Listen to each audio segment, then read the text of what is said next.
মালদ্বীপে sub অনূর্ধ্ব-20 champion শিরোপা ধরে রেখে আবারও দক্ষিণ এশিয়ার ফুটবলে শ্রেষ্ঠত্ব অর্জন করেছে বাংলাদেশ।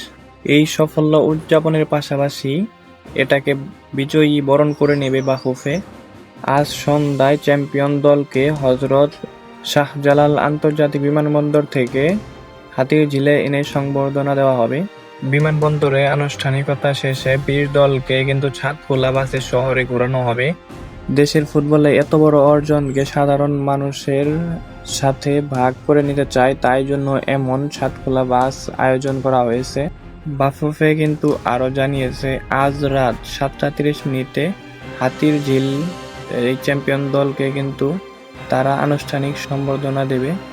এই অনুষ্ঠানে খেলোয়াড়, কোচিং স্টাফদের সবাইকে আনুষ্ঠানিক সংবর্ধনা জানাবেন।